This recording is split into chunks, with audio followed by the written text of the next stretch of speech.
Hello everyone, welcome to P Kalika math. आज की इस वीडियो में हम डिस्कस कर रहे हैं गेट 2022 के जनरल एप्टीट्यूड का प्रॉब्लम प्रॉब्लम नंबर 9 है। तो ये बहुत ही बेहतरीन क्वेश्चन है और इस टाइप का क्वेश्चन बहुत बार पूछा गया है। तो आप इसके लिए क्या करेंगे, इसमें जैसे आपका इमेजिनेशन पावर थोड़ा सा अच्छा होना चाहिए। तो आप जैसे जैसे क्वेश्चन का रहा ना उसके अकॉर्डिंग आप फिगर या वेन डायग्राम जो भी है बनाना शुरू करिए और क्रिटिकली सोचिए। जब एक स्टेटमेंट में आप फंस रहे हो तो दूसरा स्टेटमेंट देखिए। ठीक है, तो चलिए हम शुरू करते हैं इस क्वेश्चन को और देखते हैं कि कैसे इसको क्विकली हम लोग सोल्व करेंगे। तो क्वेश्चन में आपको कह रहा है कि आपको 6 लेटर्स दिया हुआ P Q R S T and you, right. And कह रहा है कि इनको एक रेगुलर कन्वेक्स हेक्सागोन के वर्टेक्स पे प्लेस करना है। ठीक है, वो कोई जरूरी नहीं है कि इसी ऑर्डर में हो, किसी और भी ऑर्डर में हो सकते हैं। तो उसमें कंडीशन आपको ये दिया गया है कि जो आर एस होगा वो आपके पी क्यू से, जो आर एस लाइन सेगमेंट होगा वो पी क्यू से बड़ा होगा। तो इस टाइप के तीनों स्टेटमेंट दिए हैं और तीनों को मिला के ही हमें स्टार्ट करना होगा। तो चलिए सबसे पहले हम लोग एक रेगुलर कन्वेक्स हेक्सागोन बना लेते हैं। अब इसके कॉर्नर पे कुछ नंबर दे दीजिए। जैसे मैंने इसको कुछ 1 दे दिया, इसको 2 दे दिया, इसको 3 दे दिया, इसको 4 दे दिया, इसको 5 दे दिया एंड इसको 6 दे दिया। तो ये आपको यहाँ पे इस टाइप से नंबरिंग कर देना है। एंड इसमें अब आपको इस स्टेटमेंट के अकॉर्डिंग वर्क करना है। तो इसमें बोल रहा है कि the line segment joining R and S is longer than the line segment joining P and Q. तो इनमें से कोई भी दो लॉन्गेस्ट वाला चूज कर लिए। तो फॉर सिंपलिसिटी मान लीजिए कि मैं 1 को आर दे देता हूँ एंड 4 को एस दे देता हूँ। ठीक है, पहला स्टेटमेंट के अनुसार। तो मैंने आर एस फिक्स कर लिया अपना कि मेरा जो आर एस होगा वो ए वाला होगा, 1 एंड 4 को ज्वाइन करते हुए जो लाइन ड्रॉ होगा। ठीक है, अब हमें बताना है, यहाँ पे एक हिंट दिया हुआ है कि ये जो आर एस है, ये जो लाइन सेगमेंट है, ये ग्रेटर देन है पी क्यू। ठीक है, एंड दूसरा स्टेटमेंट कह रहा है कि R S is perpendicular to the line segment joining P Q. अच्छा, अब ये यहाँ से क्लियर है कि जो पी क्यू है वो इस आर एस पे परपेंडिकुलर होगा। तो परपेंडिकुलर के लिए हमारे पास दो ही ऑप्शन बचता है। तो जो हमारा पी क्यू होगा, पी क्यू के लिए पॉसिबिलिटी क्या होगा, या तो 6 लेंथ होगा, मतलब या तो ए वाला हो सकता है, या फिर 5 होगा, राइट। तो इन दोनों में से कोई एक ही पॉसिबिलिटी होगा पी क्यू के लिए। तो नेक्स्ट देखते हैं, नेक्स्ट क्या कर रहा था, line segment joining R U is parallel to the line segment joining T Q. ठीक है, तो यहाँ से यू के लिए, आर यू के लिए आर ए फिक्स है, तो आपके लिए यू के लिए 4 पोजीशन वैकेंट है, इनमें से कोई भी हो सकता है। बट जहां हम पी रखेंगे उसके पी क्यू के लिए हमने फिक्स किया था कि इधर ए होगा या ए होगा। तो मान लीजिए कि फॉर सिंप्लिसिटी मैंने पी क्यू इसको फिक्स कर लिया। ठीक है, और हमारा पी क्यू आर एस हो जाएगा, तो ये आपका हो जाएगा T and you.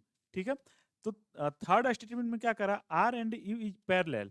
R U आपका हो जाएगा 1 3, और ये बोल रहा parallel to T Q. T Q हो जाएगा आपका टी एंड क्यू 2 5। तो ये देखिए आपका R U and T Q parallel तो नहीं है, तो ए वाला सेटिस्फाई नहीं करा, मतलब थर्ड स्टेटमेंट सेटिस्फाई नहीं करा। इसका मतलब जो हमने एजम्पशन माना है ये गलत है। तो हमारे पास दूसरा पॉसिबिलिटी क्या बचता है कि यहाँ पे हम टी न लेके पी लें और यहाँ पे यू न लेके हम क्यू लें। ठीक है, तो हमारे पास टी यू के लिए ए पॉसिबिलिटी बचा, राइट, कि टी यहाँ पे होगा और यू यहाँ पे होगा। तो अब देखिए क्या सारे स्टेटमेंट सेटिस्फाई कर रहा है।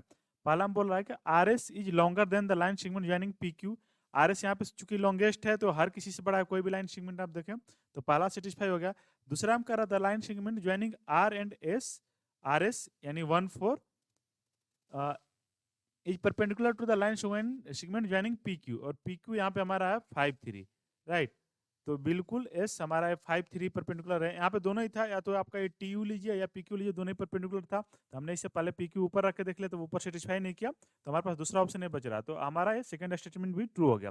थर्ड में कर रहा था line segment joining R U. R U आपका हो गया 1 3 1 2, right. Line segment joining R U is parallel to the line segment joining T Q. T Q कितना है, टी क्यू 6 3। तो ऑब्वियसली यहाँ पे देखिए आपका टी क्यू यही है ना, तो आर यू टी क्यू के पैरेलल है, तो आपका थर्ड स्टेटमेंट भी ट्रू हो गया। मतलब हमने एक फिगर वैसा बना लिया जो तीनों स्टेटमेंट को सेटिस्फाई कर रहा हो। तब आपको 4 ऑप्शंस दिए, इनमें से बताना है कौन सा ट्रू होगा। पहला में कह the line segment joining R T. R T कौन सा होगा, ये वाला है।